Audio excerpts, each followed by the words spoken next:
You know, there's always something going on around here. If it's not the kids fighting with each other, it's the neighbours. If someone's not running from the police, someone's hiding from the bailiffs. It's kind of like that. It's different every day. There's always something to see. There's always something to talk about. And today is no exception. So he gets a phone call from Beverley and she's crying. And I mean crying. And I thought, oh, here we go. What's he done now? Who's he done it with? What's the name? What have you caught him doing? And she's like, no, it's not that. It's not him. I said, well, what is it then? Why are you crying? Why are you so upset? She goes, it's me piles, they've flared up again and I'm in so much bleeding pain. I says, all right, calm down. What do you want me to do, love? She went, if I come over to your house, will you put some aerosol on him for me?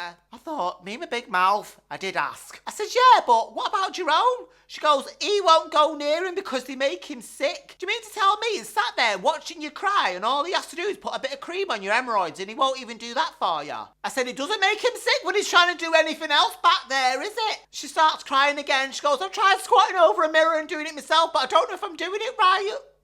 I said, don't worry, Beverley. You come round here, love. I'll do it for you. I mean, I really didn't want it. I've just had my bleeding dinner, but what are friends for? So she comes over and I felt dead bad for her. She comes in walking like John Wayne. She's limping when she's walking. She's got tears running down her face. And she can hardly breathe properly because she's been crying that hard. I had a brew ready for her. I said, you need to leave him. If he's not going to do something so simple for you, what's he good for? She goes, oh no. I give her the brew. She hands over the aerosol. She pulls the knickers down and bends over my kitchen table. I had a look. I was like, bleeding hell, Beverley. They're huge. They're massive. They're like new potatoes. I said, get some broccoli and some chicken. You got a full-on roast there, love. I said, you need to go to the hospital at some point and get them cut off. She goes, I'm scared.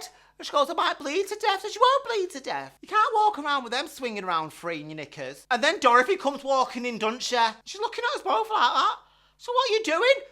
I said, stop watching me so, Dorothy. What do you think I'm doing? She goes, why is Beverley bent over the tables with the knickers down and you're looking up a bumhole? I said, Beverley's got really bad hemorrhoids and I'm just putting some cream on him. She goes, cream? What kind of cream? I was like, clotted cream, Dorothy. What do you think?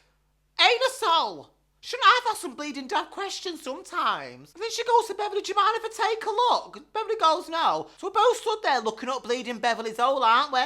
Dorothy's like, I swear I can see your face. I said, shut up, Dorothy. No, you can't. She went, yeah, it looks like Piers Morgan. I said, no, you can't. I said, stop it now. You're acting daft. And then there's a knock at the bleeding window and it's Owen. Beverley's bent over my kitchen table, drinking a cup of tea with the knickers around her ankles and me and our Dorothy are gawping up a bleeding bum. What do we look like? I was like, hiya, Owen, can you come back in a bit? He was like, yeah. You couldn't bleeding right this. So anyway, Beverley's in the living room, lying face down on my sofa with a bag of frozen peas between her cheeks.